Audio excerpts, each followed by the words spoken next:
My name is Joyce. I'm 60 years old, and exactly 2 hours after cutting the cake at my own wedding, still wearing my white lace dress, my phone rang. It was my doctor, Dr. Evans. Her voice wasn't professional or calm like it usually was. It was shaking. She whispered, "Joyce, listen to me. You need to get to my clinic right now. Do not let Richard know you're leaving. If he asks, lie to him. Your life depends on it." My hands were trembling so hard I almost dropped the phone. I lied to my brand new husband, grabbed my keys, and drove through the dark city streets with my heart hammering against my ribs. But when I walked into that office, the person standing there wasn't just my doctor. It was someone I trusted with my life, someone who was about to shatter my reality into a million jagged pieces. This is where the story truly begins. Before we dive in, what time is it where you are? Which country are you watching from? Leave a comment and let me know. And please hit that like button and subscribe to become part of Mama Joyce's Chronicles community for more inspiring stories. 2 hours before that call, I was on top of the world. The reception hall was filled with the smell of expensive lilies and buttercream frosting. I was dancing under the crystal chandeliers, feeling like a teenager again. People kept coming up to me, grabbing my hands, telling me how beautiful I looked. They said I was proof that it's never too late for a fairy tale. "You're so lucky, Joyce," my neighbor Susan had gushed, eyeing my husband. "He's a catch." And he was. Richard, my Richard. He was 55, handsome, charming, and a successful real estate developer. We'd met 11 months ago at a charity gala. I was a wealthy widow who had resigned herself to being alone with my cats and my garden. Richard swept in like a hurricane of romance. He brought me flowers every Tuesday. He took me to Paris for the weekend. He listened to my stories about my late husband without getting jealous. He was perfect. But there was a shadow hanging over our whirlwind romance. About 4 months ago, I started getting sick. It started small, dizziness, forgetting where I put my keys, feeling confused in the middle of the grocery store. Then came the tremors in my hands, the fainting spells. I went to specialists, but nobody could find a cause. Richard was my rock through it all. He hired the best private nurses, he managed my medications, he cooked me special meals rich in brain-boosting vitamins. He held me when I cried, terrified that I was getting early-onset dementia just like my mother did. "I'll take care of you, Joy," he'd whispered during our vows just hours ago, wiping a tear from my cheek. "In sickness and in health, I'm never leaving your side." I believed him. I believed every single word. I thought he was my guardian angel sent from God. So when my phone rang in the hotel suite while Richard was in the shower washing off the champagne, I almost didn't answer. I saw Dr. Evans' name and thought it was a mistake. She was a guest at the wedding. I had just seen her leave an hour ago. "Joyce," Dr. Evans hissed through the phone. I went back to the clinic to drop off a file, and I found something. I ran the tests again myself. You need to come here, now. "Doctor, I'm on my honeymoon," I laughed nervously, looking toward the bathroom door where the steam was pouring out. "Can't this wait until Monday?" "No!" She actually screamed it. "If you stay in that room tonight, you might not wake up tomorrow. Just get in the car. Don't tell Richard." The fear in her voice turned my blood to ice. I threw a trench coat over my wedding dress, scribbled a note to Richard saying I had a craving for ice cream and would be right back, and ran. The drive to the clinic felt like a nightmare. The streetlights blurred into streaks of yellow and red. My mind was racing. Was it a brain tumor? Was I dying tonight? Why couldn't I tell my husband? I parked in the empty lot of the medical center. The automatic doors were locked, but Dr. Evans buzzed me in instantly. The hallway was dark, lit only by the emergency exit signs. My heels clicked loudly on the linoleum floor, echoing like gunshots. I reached Dr. Evans' office at the end of the hall. The door was cracked open, a sliver of light spilling out. "Dr. Evans?" I called out, pushing the door open. I expected to see my doctor holding a chart, maybe looking grim, but I wasn't prepared for what I actually saw. Dr. Evans was there, looking pale and terrified, sitting behind her desk, but she wasn't alone. Standing next to her, with tears streaming down a face I hadn't seen in 5 years, was the one person I had banned from my wedding, the one person I thought hated me. I froze in the doorway, clutching my coat tight around my wedding dress. "What are you doing here?" I gasped, my voice barely a whisper. "I told you I never wanted to see you again." The figure stepped forward into the light, holding a stack of papers that looked suspiciously like bank statements and lab reports. "Mom, please," he said, his voice cracking. "I know you hate me. I know you think I'm the bad guy, but you need to shut up and listen, because the man you just married isn't who you think he is. He's been killing you for months." I stared at my estranged son, David. My head started to spin. "You're lying," I spat out. "You're just jealous because he has money and you don't. Get out of my way." "Look at this," David shouted, slamming a photo onto the desk. It wasn't a medical chart. It was a picture of Richard, but he wasn't wearing a tuxedo. He was wearing an orange jumpsuit, and the name under the mugshot wasn't Richard at all.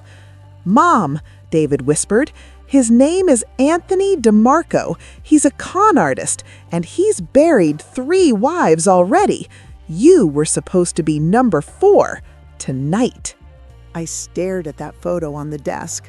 My hands were shaking so bad the paper looked like it was vibrating. The man in the mugshot was younger, maybe 10 years younger, and he had a mustache. But the eyes, those cold, ice blue eyes, were Richard's. There was no mistaking them. "This is fake," I whispered, throwing the photo back at David. I looked at Dr. Evans, pleading with her. "Tell me this is some sick joke.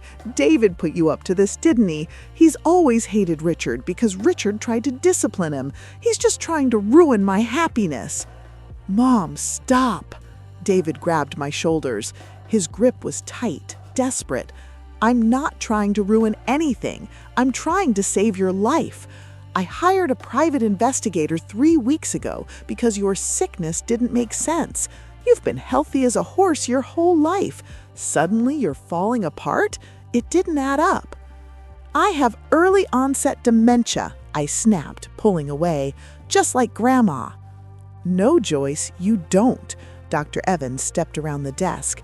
Her voice was sharp, professional, the voice of a woman who wasn't playing games. She held up a lab report. "I didn't just run a standard blood panel this time. After David came to me with his suspicions yesterday, I ran a toxicology screen on the blood we took for your pre-wedding checkup. You don't have dementia. You have thallium poisoning." The room went silent. The only sound was the hum of the refrigerator in the corner and the blood rushing in my ears. "Thallium?" I asked, my voice trembling. "It's a heavy metal," Dr. Evans explained, pointing to the red numbers on the page. "It's tasteless, odorless, and dissolves in liquid. It causes hair loss, tremors, confusion, and dizziness, all the symptoms you've been having. Joyce, someone has been dosing you, slowly, probably for months." My knees gave out. David caught me before I hit the floor and guided me to a chair. Flashbacks hit me like a physical punch. Every morning, Richard made me a health smoothie. He insisted on watching me drink it. "It's for your brain, honey," he'd say with that charming smile. "Drink every drop." The special vitamins he kept in a locked box because they were expensive imports. The tea he brought me in bed when I was feeling too weak to stand. "He's been poisoning me," I whispered, the reality crashing down on me. "The man I just married, the man I promised my life to." "He doesn't want your life, Mom," David said grimly. "He wants your money. I found the life insurance policy he took out on you last month, $5 million, And guess what? The contestability period has a loophole for accidental death or sudden medical failure. If you die tonight or tomorrow, he walks away a very rich man. I felt sick, not from the poison this time, but from pure betrayal. I had let this monster into my house, into my bed. I had trusted him over my own son. "We need to call the police," Dr. Evans said, reaching for her landline. "Right now." "No!" David stopped her hand.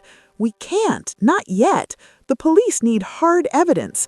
If we call them now, Richard, or Anthony, whatever his name is, will claim he didn't know anything. He'll say Mom took the poison herself, or it was accidental. He's a pro, Mom. He's beaten charges before. If he catches wind that we know, he'll disappear, and he'll take your offshore accounts with him." "So what do we do?" I cried, tears ruining my wedding makeup. "I can't go back there. He's waiting for me at the hotel." Just then, my purse on the desk started to vibrate. A cheerful ringtone filled the quiet office, the one I had assigned to Richard. "My forever love is calling." We all froze. The screen lit up the dim room. "Answer it," David whispered, his face pale. "If you don't answer, he'll know something is wrong. He'll know you're not getting ice cream. He might come looking, or worse, he might run." "I can't," I choked out. "I can't talk to him." "You have to," Dr. Evans said softly. "You have to buy us time." I picked up the phone with a shaking hand. I took a deep breath, trying to channel the strength of the woman I used to be before the poison took hold. I swiped accept. "Hello, darling?" I forced my voice to sound light, though my stomach was turning flips. "Hello, Joyce?" Richard's voice was smooth, like velvet, but there was an edge to it, a tightness. "You've been gone 20 minutes, baby. The ice cream shop is only 2 blocks away. Is everything okay?" I realized I forgot my wallet in the car," I lied, looking at David for reassurance. "And there was a line. I'm just leaving now." "Hurry back." And then his tone dropped an octave.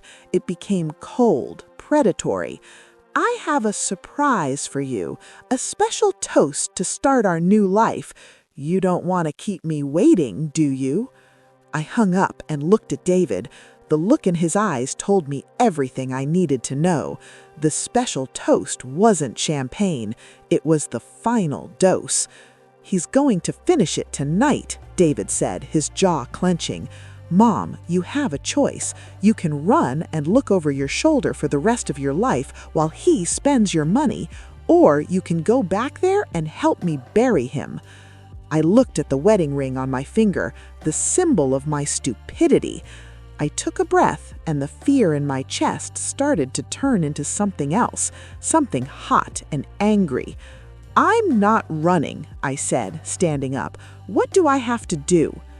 David reached into his jacket pocket and pulled out a tiny black device.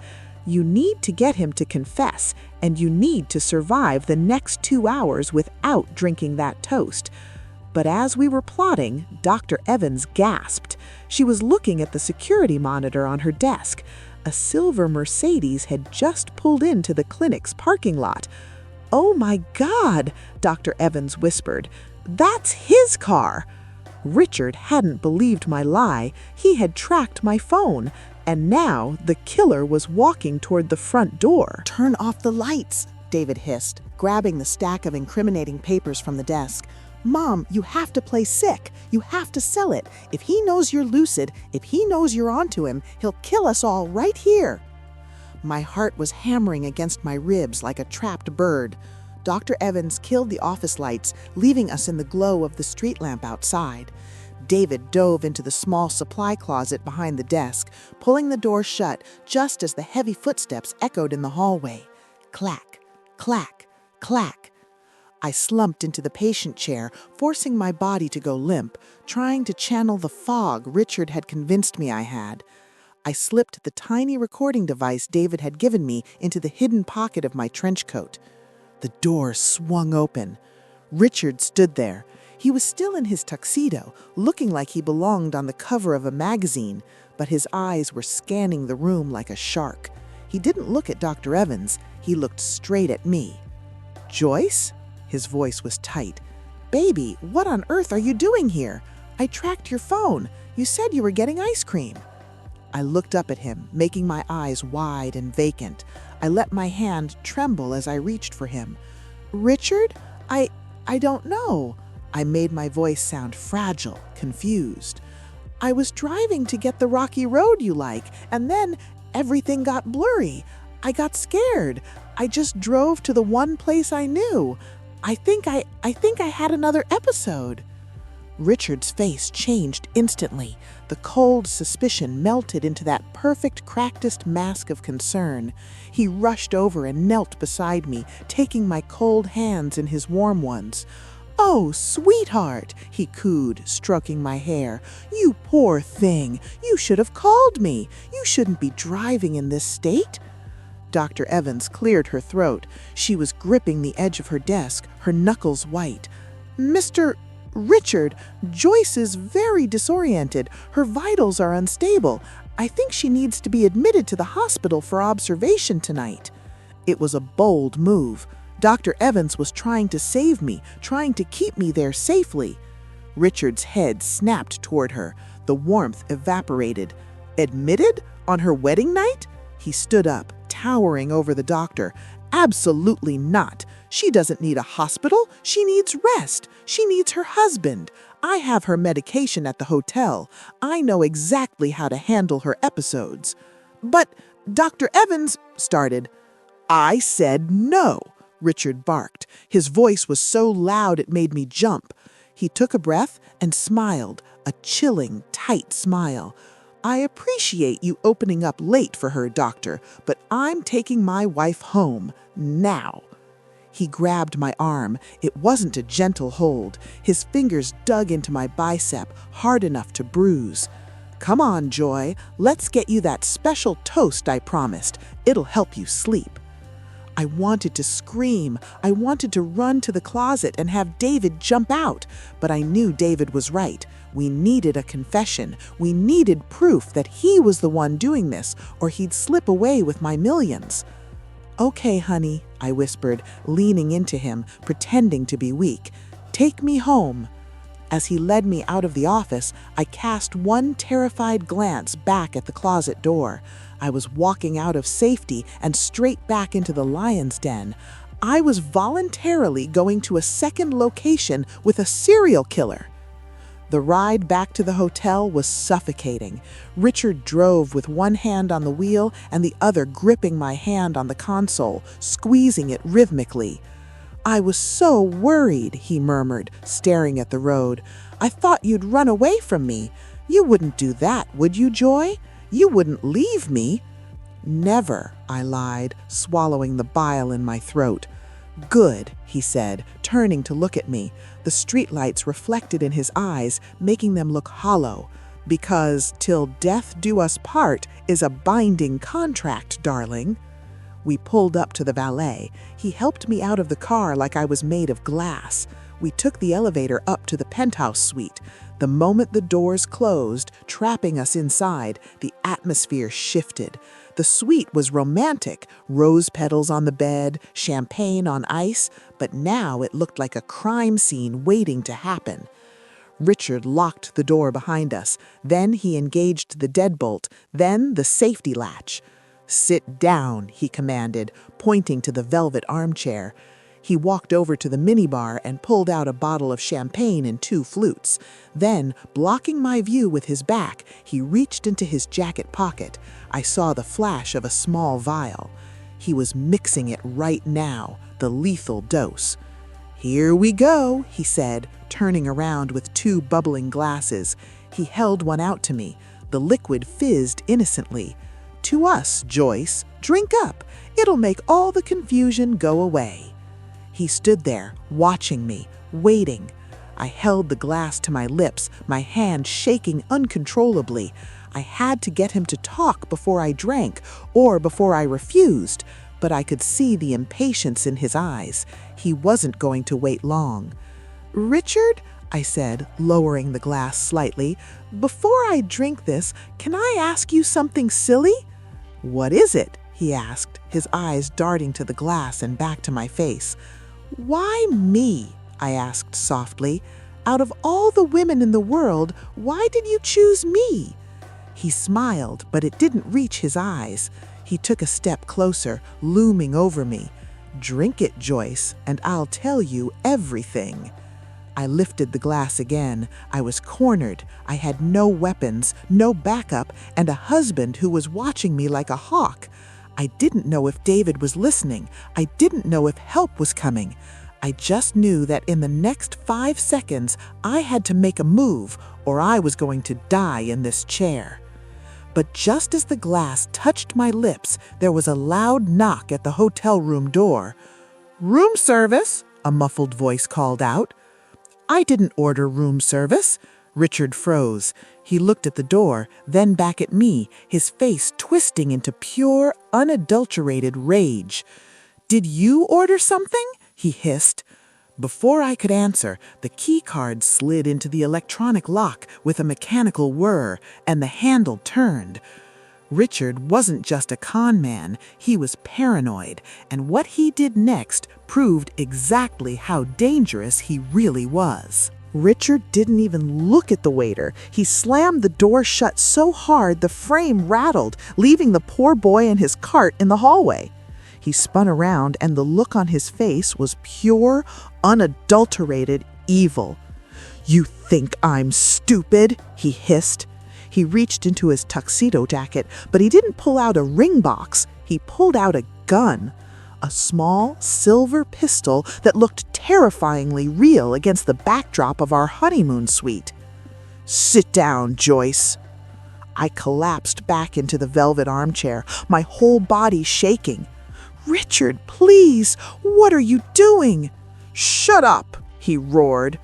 The charm was gone. The loving husband was gone. Standing there was a cold-blooded killer. "You were supposed to just go to sleep quietly. The thallium was supposed to finish the job tonight. A heart attack in your sleep. Tragedy on the honeymoon. But no, you had to act weird. You had to make me nervous." He said it. My heart skipped a beat. He admitted to the poison. I pressed my arm against my side, feeling the hard lump of the recorder in my coat pocket. It was recording, but I needed more. I needed him to admit to everything so he could never hurt anyone again. You poisoned me?" I sobbed, letting the genuine terror seep into my voice. "But I loved you. I gave you everything. Why would you do this?" Richard laughed. It was a dry, hollow sound that made my skin crawl. "You gave me access to your accounts, Joyce. That's all you were to me, a PIN code with a pulse." He walked closer, the gun pointed right at my chest. "Just like Martha, just like Elena. They all thought I was their Prince Charming. But you know what happens to princes? They need gold to keep the castle running." "You killed them?" I whispered, staring into his ice-blue eyes. "Those other women? You killed them too?" "I helped them move on," he sneered, kicking my legs to stop me from standing up. "And now it's your turn. You have 2 choices. Drink the champagne, fall asleep, and drift away, or I shoot you right here, put the gun in your hand, and tell the police you couldn't handle the pressure of a new marriage. Depressed bride takes her own life. I've written the note already." He pressed the cold rim of the champagne flute against my lips. My tears dripped into the bubbling liquid. "Drink," he commanded. The smell of the expensive wine mixed with the metallic scent of fear was making me gag. I knew if I drank it, the heavy metal would shut down my organs within hours. If I didn't, the bullet would end me in seconds. I looked at the door, praying David was out there, praying he heard everything. But the door was thick and the lock was heavy. I was alone. "Bottoms up, Mrs. DeMarco," Richard whispered. He tilted the glass. The liquid touched my tongue. It tasted bitter. And then, click! The entire room went pitch black. The hum of the air conditioner died. The lights in the hallway outside cut out. Richard froze, the glass pulling away from my lips. What the hell? And in that split second of darkness, I heard the sound of the electronic lock disengaging with a mechanical groan. Someone had killed the power to the hotel, and someone was opening the door. You won't believe who stepped out of the shadows when the emergency lights flickered on and the violent, chaotic brawl that happened next. I thought I was saved, but the nightmare was actually just shifting into second gear. The emergency red lights bathed the room in a bloody glow. In the doorway, a silhouette stood holding a heavy flashlight, blinding Richard. "Drop the gun, now!" It wasn't the police. It was David. Richard didn't drop it. He spun around, raising the pistol toward the doorway, his teeth bared like a wild animal.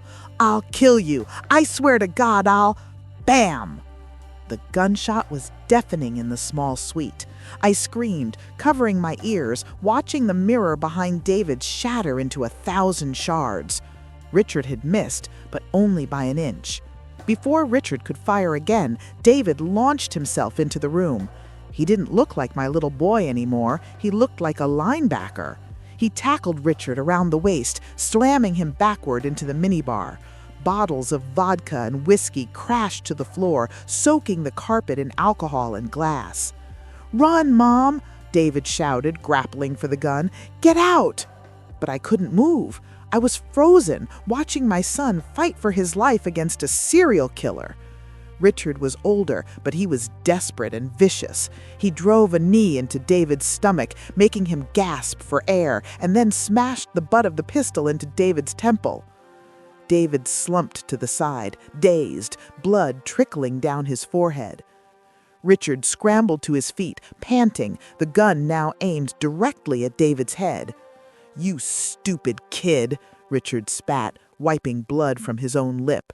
"You should have stayed out of this. Now I have to make it look like a break-in gone wrong. Double homicide." He cocked the hammer. Click. Something inside me snapped. The fear evaporated, replaced by a mother's primal rage. I wasn't the sick, frail woman Richard thought I was. I was a mother protecting her cub. I grabbed the heavy crystal champagne bottle from the table, the same one filled with the poison meant to kill me.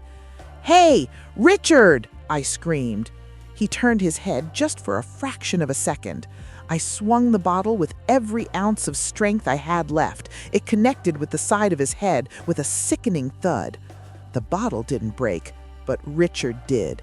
His eyes rolled back, his knees buckled, and he collapsed onto the wet, glass-covered floor, the gun sliding out of his hand. I stood over him, chest heaving, the bottle raised to strike again. "Don't you dare touch my son." David groaned, shaking his head to clear the cobwebs. He looked at Richard's unconscious body, then up at me, eyes wide. "Nice swing, Mom." He kicked the gun away and pulled a pair of heavy-duty zip ties from his back pocket. He had come prepared. He rolled Richard over and bound his hands and feet tight enough to cut off circulation. "I called the cops the second the power went out," David panted, checking his watch. "They're 2 minutes out. Did you get it? Did he talk?" I reached into my coat pocket and pulled out the recorder. My hand was shaking as I pressed the stop button. He admitted it. He admitted to the poison, the insurance fraud, and the other wives. He said he helped them move on. David let out a long, shaky breath and pulled me into a hug. We held each other in that wrecked honeymoon suite, smelling like expensive booze and fear, while the sirens wailed closer and closer from the street below. But as the officers burst into the room, guns drawn, shouting commands, Richard started to stir. He blinked his eyes open, looking at the cops, then at David, and finally at me. Most men would be terrified. Most men would be begging for a lawyer. But Richard, he started laughing. It was a low, guttural chuckle that grew into a manic cackle as the officers hauled him to his feet. "You think you won?" Richard whispered as they dragged him past me. He leaned in close, his breath hot on my ear. "You really think I'm the only one? Check the prenup, Joyce. Check the fine print on page 40. You didn't just marry a killer. You signed your life away to the company." I watched him get shoved into the elevator, my blood running cold. What company? What was he talking about? I thought the nightmare was ending, but when David and I went through Richard's briefcase later that night at the police station, we found a document that made me wish I had just drunk the champagne. The emergency red lights bathed the room in a bloody glow. In the doorway, a silhouette stood holding a heavy flashlight, blinding Richard. "Drop the gun, now!" It wasn't the police. It was David. Richard didn't drop it. He spun around, raising the pistol toward the doorway, his teeth bared like a wild animal. "I'll kill you! I swear to God I'll—" Bam! The gunshot was deafening in the small suite. I screamed, covering my ears, watching the mirror behind David shatter into 1,000 shards.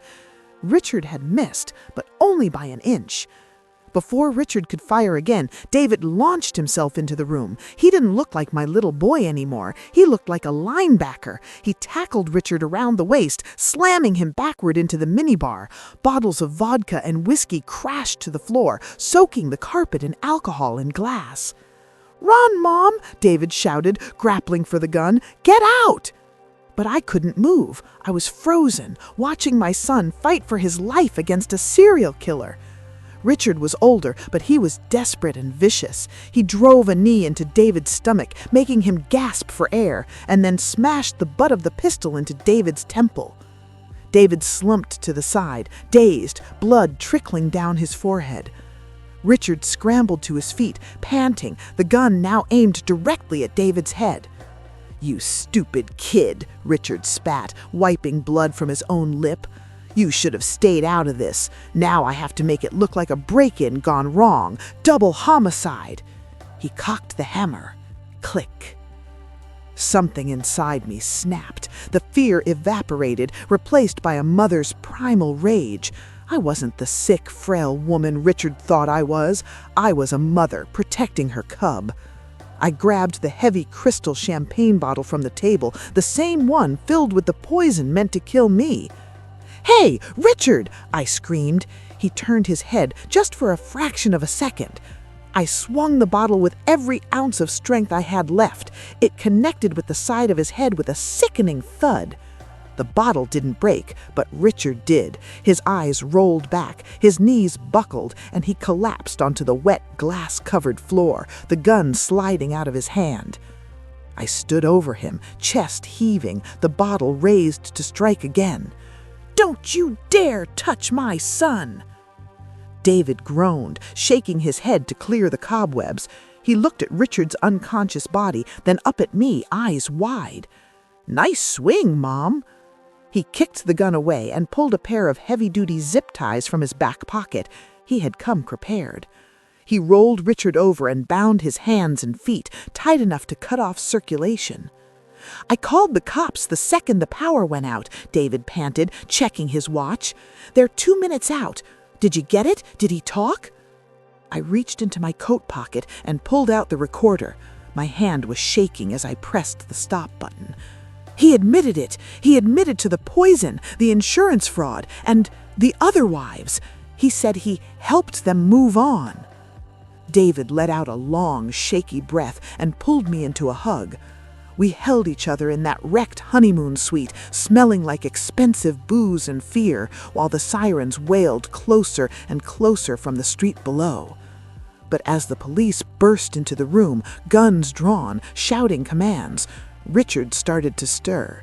He blinked his eyes open, looking at the cops, then at David, and finally at me. Most men would be terrified. Most men would be begging for a lawyer. But Richard?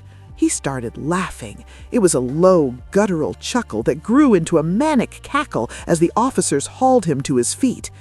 "You think you won?" Richard whispered as they dragged him past me. He leaned in close, his breath hot on my ear.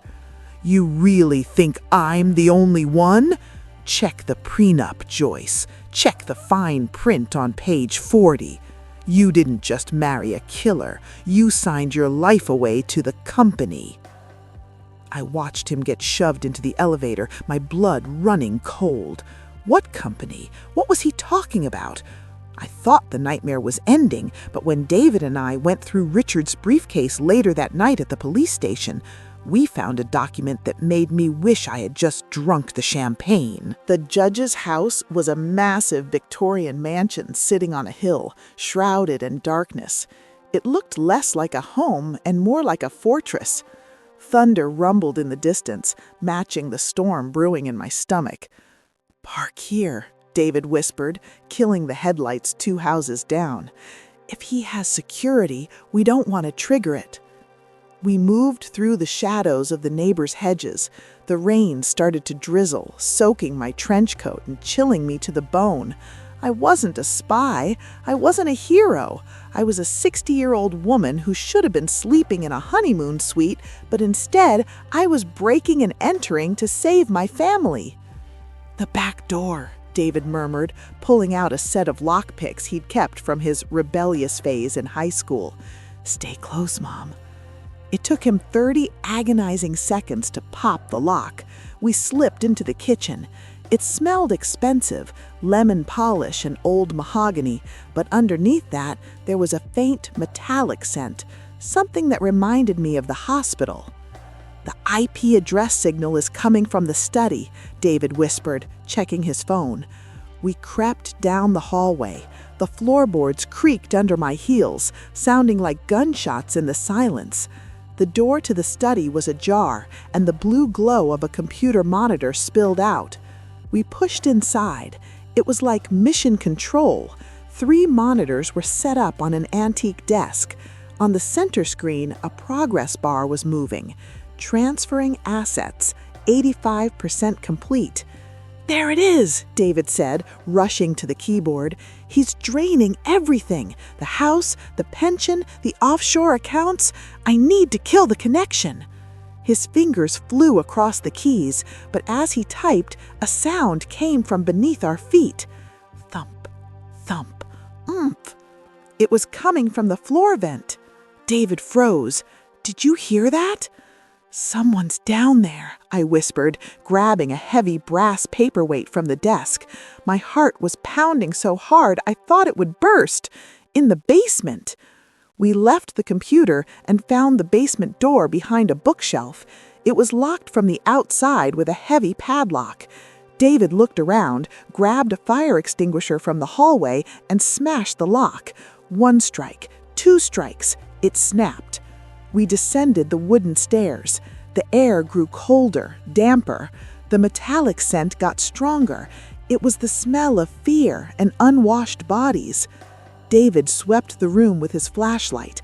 It was unfinished, full of old boxes and cobwebs, but in the far corner, near the furnace, there was a chair, and tied to that chair, with duct tape over its mouth and bruises covering its face, was a man. David shined the light on his face, and I gasped so loud it echoed off the concrete walls. It was Judge Holloway. But it wasn't. The man in the chair looked exactly like the man who had married us, but older, frailer. His eyes were wild with terror. He was frantically shaking his head, trying to tell us something through the tape. David rushed forward and ripped the tape off the man's mouth. "Please," he rasped, his voice dry and cracked. "You have to get out. He's not the judge. I'm the judge." "What?" I stammered, dropping the paperweight. "But he officiated the wedding. He signed the license." "That's my twin brother," the real Judge Holloway sobbed, tears cutting tracks through the grime on his face.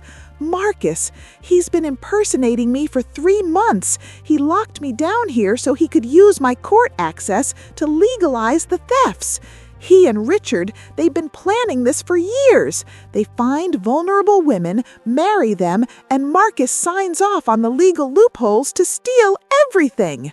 My knees nearly gave out. It wasn't just a con, it was a complete identity takeover. The law wasn't going to help us because the law was the criminal. "We have to get you out of here," David said, pulling a pocket knife to cut the ropes. "No," the real judge screamed, his eyes darting to the top of the stairs.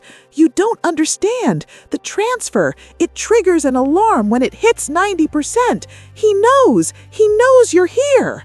Suddenly, the lights in the basement slammed on, blinding us. A slow, rhythmic clapping echoed from the top of the stairs. We spun around. Standing at the top of the staircase, holding a silenced pistol and wearing a pristine silk robe, was the man I thought was the judge, Marcus. And he wasn't alone. Standing next to him, looking battered but very much awake and holding a crowbar, was someone I thought was locked up in a police cell. "Hello, darling," Richard said, his swell and bloody but terrifyingly wide. "You really thought the local police station could hold me when I own the judge." Marcus raised the gun, pointing it straight at David's chest. "Step away from my brother, kid. Family reunions are over." We were trapped, underground, with two psychopaths who had just legally stolen every dime I had. And this time, there was no poison to wait out. But Richard made a mistake. He thought I was just a scared old widow. He didn't know that before I met him, before I was a wealthy society, I grew up on a farm, and I knew exactly how to deal with pests. You won't believe the improvised weapon I used to level the playing field, and the secret David found on the server that turned their own brotherhood against them. "Drop the pipe, old woman," Richard sneered, taking a step down the wooden stairs. The crowbar in his hand tapped rhythmically against the railing. "Don't make this messier than it needs to be. Marcus hates cleaning up blood." Marcus stood at the top, the gun steady, aimed right at David's head. "Just finish them, Rich. The transfer is at 98%. We need to leave." I backed up until my spine hit the rusted metal of the old industrial boiler tank. I could feel the heat radiating off it. My father used to say, "Joyce, if you can't out-muscle a bull, you have to outsmart him." Richard thought he was the bull. He thought I was cornered. My hand closed around a heavy iron pipe wrench sitting on the dusty workbench behind me.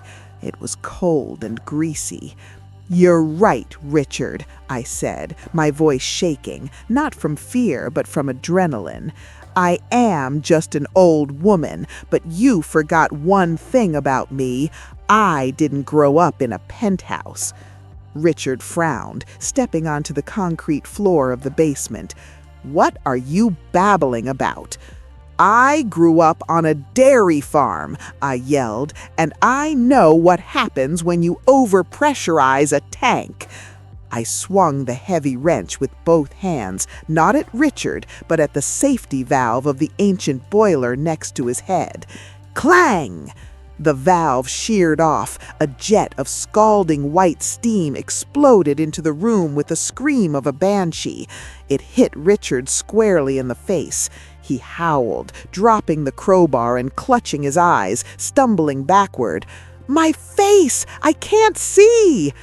"Rich!" Marcus shouted from the top of the stairs, firing a shot blindly into the steam. The bullet pinged off the furnace, inches from my ear. "Get down!" David tackled me and the real Judge Holloway behind the shelter of a stack of old tires. The basement was filling with thick, hot fog. Visibility was zero. "Now, David," I hissed. "Tell him!" David didn't hesitate. He shouted through the hissing steam, his voice echoing off the concrete. "Hey, Richard, while I was upstairs, I saw the transfer destination. Why is the account named Marcus Holloway Sole Proprietorship?" The screaming stopped. Even the steam seemed to quiet down for a second. "What did you say?" Richard's voice came from the fog, strained and dangerous. "It's lying! He's lying!" Marcus yelled from the stairs, his pitch picking up an octave. "Rich, don't listen to the hacker. He's trying to trick you." "Am I?" David yelled back. "The routing number goes to a private account in Belize. It requires a retina scan. Marcus's retina scan. You can't access it, Richard. He's cutting you out. You did the dirty work, and he's taking the paycheck." "You son of a—" Richard's voice wasn't aimed at us anymore. It was aimed up the stairs. "Rich, listen to me. We're brothers," Marcus pleaded, but I could hear him backing up. "So were Cain and Abel," Richard roared. Through the mist, I saw a shadow lunge up the stairs.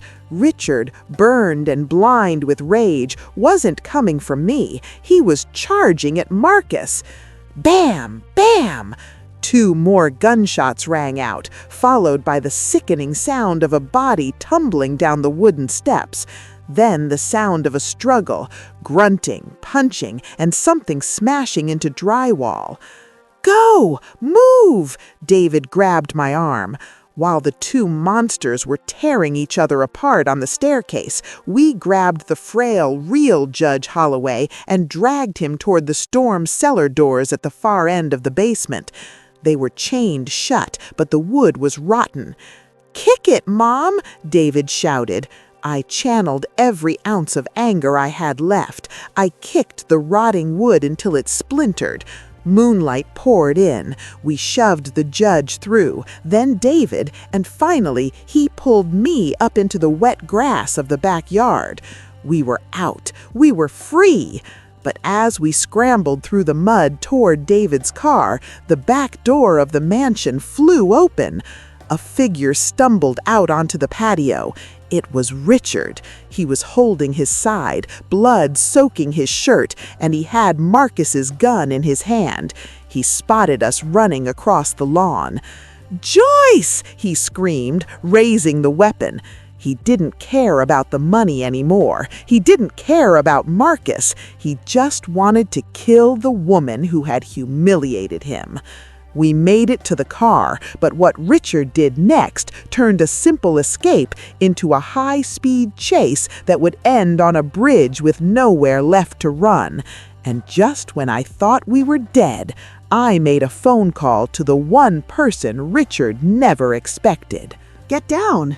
David screamed, slamming his foot on the gas pedal.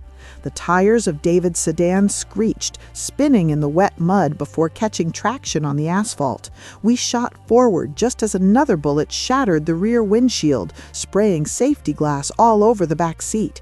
The real Judge Holloway screamed, curling into a ball on the floorboard. "He's following us!" I yelled, looking back through the broken window.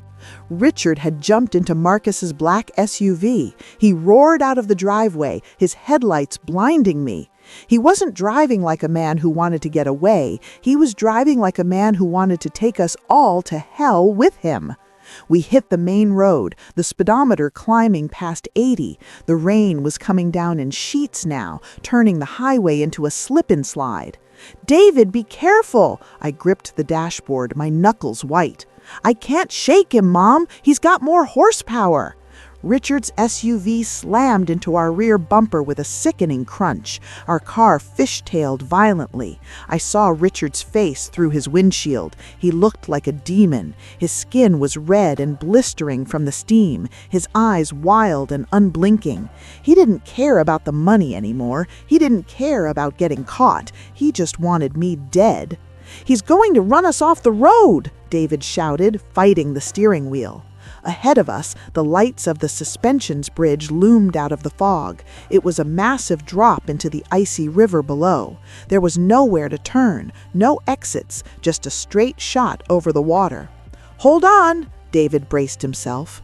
Richard swerved into the left lane, pulling up right beside us. He jerked his steering wheel hard to the right. The SUV smashed into the side of our car. Metal screamed against metal. Sparks flew up like fireworks. David lost control. Our car spun out, doing a full 360-degree turn before slamming sideways into the concrete guardrail of the bridge. The impact knocked the wind out of me. The airbags deployed with a cloud of white dust. For a second, there was silence, just the sound of rain drumming on the roof and the hiss of our radiator. Then a car door slammed. "Check the judge," I coughed, pushing the airbag away. Judge Holloway was groaning in the back, alive but terrified. David was dazed, blood trickling from his nose, fumbling with his seatbelt. I looked out the window. Richard was walking toward us. He was limping heavily, dragging his left leg, but the gun in his hand was steady. He stopped 10 feet from my window, rain plastering his hair to his skull. "End of the line, Joyce," he shouted over the storm. "Open the door." I looked at David. He was trying to find his own gun, but it had slid under the seat during the crash. We were defenseless. Richard raised the pistol, aiming it right at my head through the glass. "Open it, or I shoot the kid first." My hand went to the door handle, but I didn't open it. Instead, I reached into my pocket and pulled out my phone. I saw Richard hesitate. He looked confused. "Who are you calling?" he sneered. "The police? They won't get here in time to save you." "No," I said, my voice surprisingly calm. I pressed the FaceTime button on a contact David had dug up during his investigation, a number linked to a cold case file he found on Richard's laptop. "I'm calling the one person you never expected to hear from again." I turned the phone screen toward the window so Richard could see it. It rang once, twice, then a face appeared on the screen. A woman. She was scarred, sitting in a wheelchair, but alive. Richard froze. His mouth opened, but no sound came out. The gun lowered just an inch. "Hello, Anthony," the woman on the screen said, her voice raspy but full of steel. "Elena?" Richard whispered. The name escaped his lips like a curse. You're dead. I pushed you off the balcony in Rio." "You tried," she said, her eyes burning with hate through the pixelated screen. "But for 5 years I've been hiding, waiting for you to slip up. And guess what? The FBI is listening to this call right now. Every word." Richard's face went white. The monster mask crumbled.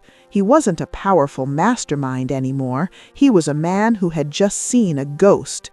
"It's over, Richard," I said through the glass. "Look behind you." He spun around, but it wasn't the FBI. Not yet.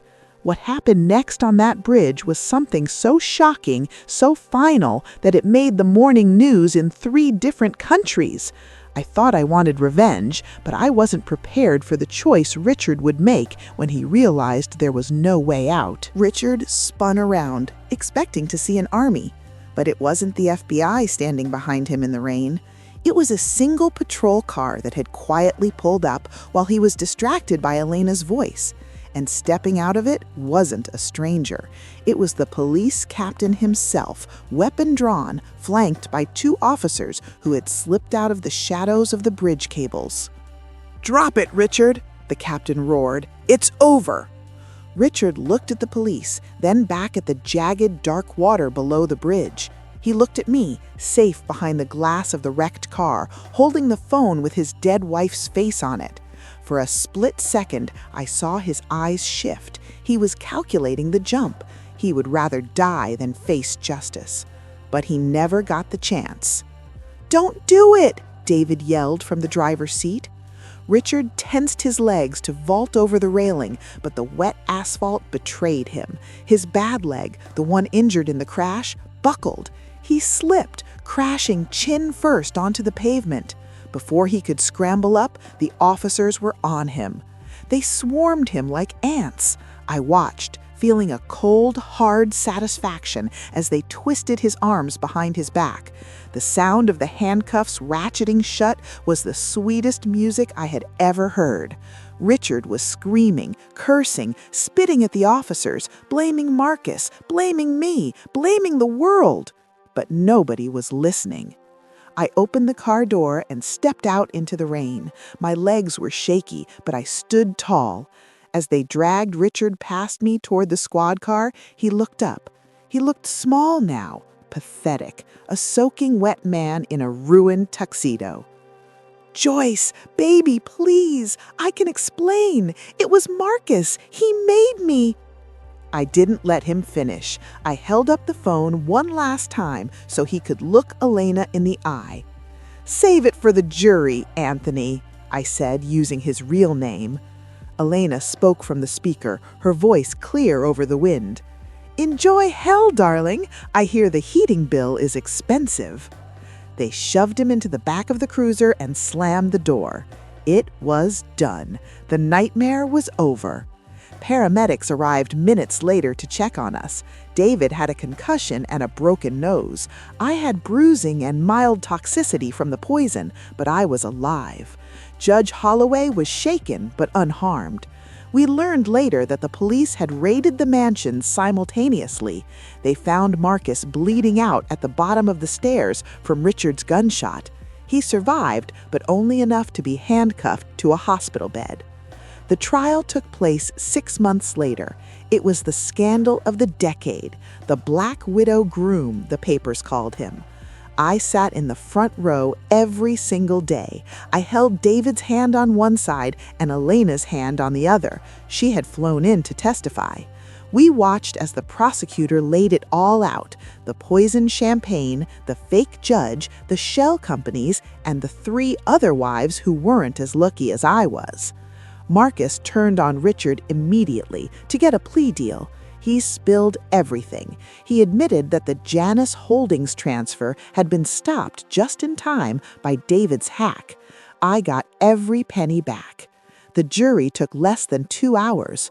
Richard, Anthony DeMarco, was sentenced to 4 consecutive life sentences without the possibility of parole. Marcus got 30 years. But the real justice? That happened a week after Richard arrived at the state penitentiary.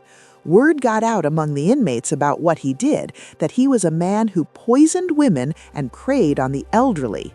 Prisoners have their own code. Richard was beaten so badly in the cafeteria that he lost vision in his right eye and has to walk with a cane. He spends 23 hours a day in solitary confinement for his own protection. He is alone, broken, and powerless, exactly how he tried to make me. As for me, I'm doing just fine. It took a few months to get the thallium out of my system. My hair thinned out for a while, but it grew back thicker than before. I sold the big house, too many bad memories.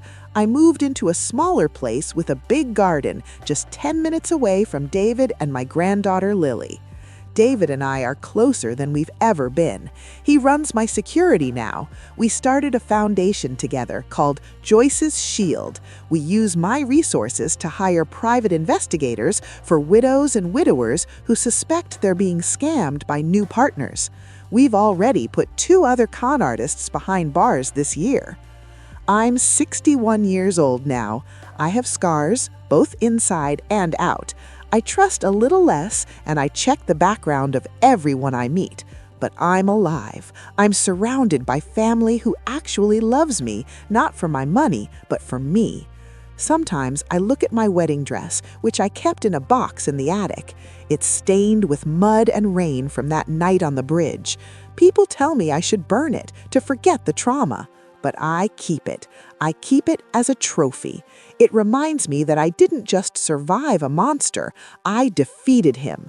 I walked through the fire and I came out the other side stronger than steel. My name is Joyce. I'm a mother, a grandmother, and a survivor. And I promise you, nobody will ever mess with Mama Joyce again. That's my story, that's my truth, and that is how I turned my darkest night into my greatest victory. Did you like the story, and which city are you listening from? Let's meet in the comments. If this story touched you, please send a super thanks so I can keep bringing stories like this that matter. Thank you for your support. I'm looking forward to your comments on the story. On the screen, you can see 2 new life stories that I highly recommend. There's so much more on my channel. Don't forget to subscribe. See you in the next life story with love and respect.